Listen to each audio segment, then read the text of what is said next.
Here I am back for part 2 of Greers Ferry Lake Wildlife Management Area. Okay, I've said before, but a lot of y'all are new. Pryor Mountain, that's Pryor Mountain right here. And believe me, it don't look all that tall. You get on there, it's tall. Got a great view up there. I've done a lot about it, but I'll go over it again. It's very significant. Guys, can you see right in that dip there, up on top of the house, up there, is where Windstream and Verizon started. Yes, the big companies it started here. That's still in the Quitman School District. Pryor Mountain started in Quitman, Arkansas in the late 50s. A man by the name of Hugh Wilburn and his son Randy started. My dad, most of the employees were from Quitman, Greenbrier area. My dad was one of the first 8 employees. It was Allied Phone Company. It become Alltel, then Windstream and Verizon.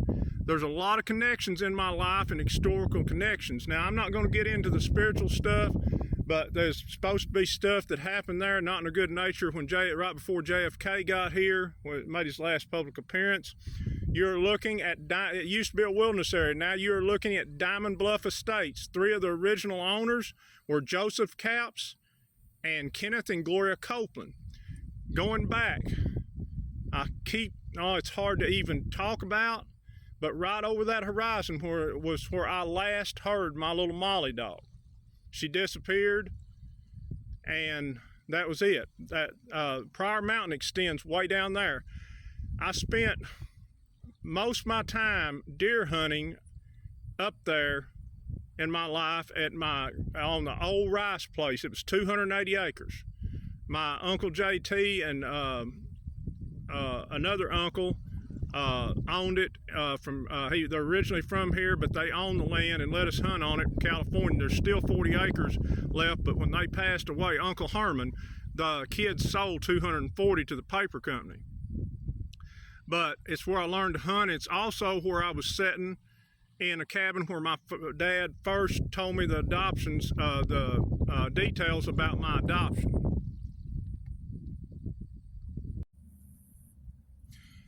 And on the adoption, I was a black market baby. And he told me about it, and he told me enough to know somehow J. William Fulbright was involved. How, I can't be 100% sure. I've done videos on that. But he got me, I know, through his connection with Hugh and Randy. They was really good friends. And through those connections with that group that starts with the M. And but there's a lot of historical stuff. It's probably going to be connected will we ever see it in our lifetime, I don't know, with the quartz fields, the crystalline fields, and the purple stone, and a lot of other spiritual stuff, maybe some portals and stuff like that. But none of that stuff I can confirm, and we might not ever see it in our lifetime.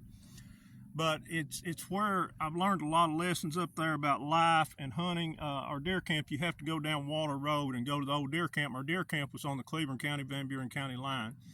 Learned a lot up there. I was successful on my biggest buck ever up there.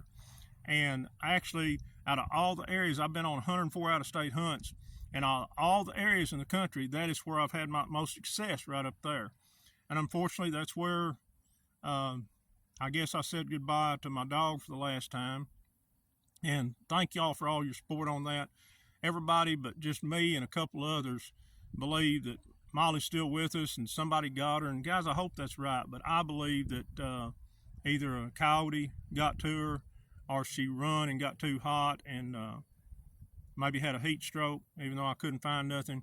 That guy I talked to, if y'all been with me, he didn't act right. There's 3 or 4 houses back there, and I'm not saying he did it. He might know what happened, but his facial expression, his body language wasn't right. I think he done something to her, or he might have got her or know somebody did. That's my only hope, is he somehow got her in his basement and she'll get out one day. But that's something I'm working on, and I'm a long ways from getting over it, but I'm doing the best I can.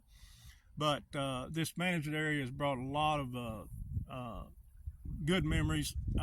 Last year, my dogs got so hot. I've got a few dogs, I feed them well, are overweight, but Carolyn is not Jessie is the real big dog, but Carolyn's overweight, and they run for 2 hours in there, and it was hot that night. And I never will forget, yes, I was skinny dipping, and I come out, And Carolyn come out to me, and I knew she was about to have a stroke, so I put her in the water, and she weighs like 35 pounds. And she just collapsed, and she just laid there, and I'd never seen her laugh that way, and I said, this dog's fixing to pass away. And she laid there, and I was probably, I don't know, half a mile from the truck. I had to carry that dog back. She's so weak. It was funny. But my dogs, Jessie, she was the heavy one. She would run her own rabbit. She's smart. And when she get tired, she'd come back, lay in the water, and get a drink, and she'd go back and start up on the rabbit again. Then the dogs would do the same thing. They'd come in. But Molly, my gosh, she was jealous, and she's my pick-me dog. And she could not stand the other dogs get rubbed on. And I never will. I got done, I'm not a swimmer, but I was out in the lake. Never will forget sitting there the way I was, and dogs come up to me, and I was trying to hold the phone and text, and Molly kept pushing. She was wet as wet could be, and I had dog smell all over me, and the other dogs was trying to lick me and everything. I was trying to keep my phone from getting wet, because y'all guys know what happens when the phone gets wet, and I was trying to keep them from, I was trying to get my clothes on, and trying to dry off and everything else, and Molly kept leaning on me, and it was just a wonderful memory that night. I mean, I usually don't do stuff like this, but it was hot, and I thought, man, I'm just gonna go for it. And I walked out in the lake, and yeah, there's water moccasins here, but it was a good memory. I've had a lot of good memories here. It's a beautiful day today. Unfortunately, like I said, we ain't got rain much. I can see some clouds coming up. I'm hoping we get some rain, but this is a beautiful place, and I'll be here. The rock water concerns me, I told you about in part 2, but I will be here. I didn't hunt it for a couple of years until I knew that guy that shot at me left, but I went back down here, and stuff like that will scar you.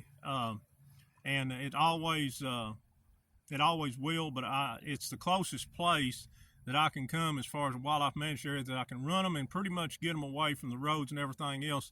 And gas prices are so high now, I can't run over to the other place I do all the time. So things have changed. You guys from the South, you know how it is, all you southern states. Man, back in my day, and I'm 60 years old, man, you hardly had to worry about anything. The worst thing that could happen to a dog is maybe a predator get it, or everybody loved dogs. Everybody loved hunting dogs. Predator get it, it die of some natural causes, or it get hit by a car. And so many people, I don't know about y'all, but we had big landowners around here, old timers. Well, they had a bunch of kids usually. And when they started passing away, the kids sold it, and then all of a sudden you see these house developments, 2-acre lots, 20-acre lots. These people moving in from these cities and everything, they didn't like dogs. I'm not saying all of them would harm a dog, but they'd call the cops and everything else.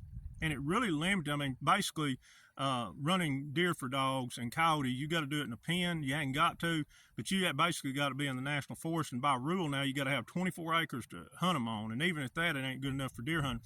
It wasn't that bad for rabbit hunting, and now it's got to where if you don't know the people that own the property and those rabbit dogs cross the fence, man, you don't know if they ain't going to get hurt or the police called on you. And so what I'm saying is you could turn your dogs loose about anywhere. I wouldn't turn them loose close to a major road usually. And but now all the old pig trails around here, they've got houses on them and people going by 40 miles an hour in streets, so that's limited too. So not only am I afraid to get the dogs hit on somebody else's land and get in an argument with them and everything else, plus there's just not a lot of places where you can go and say, I know I won't get my dog hit by a car. And it's changed a lot, and it's just changed so much. So there's limited places, and there's just not a lot of people that run dogs anymore. Now I know there's beagle clubs and everything else, but it's just everybody had a beagle dog back in my day. So it's things have changed, times has changed. I'm hoping this year turns out to be okay for everybody, and I'm hoping everybody goes back to loving one another and everything else. I've got a long ways to go. I'm so aggravated at every thing going on. But that's my story about Greers Ferry Lake Wildlife Managed Area.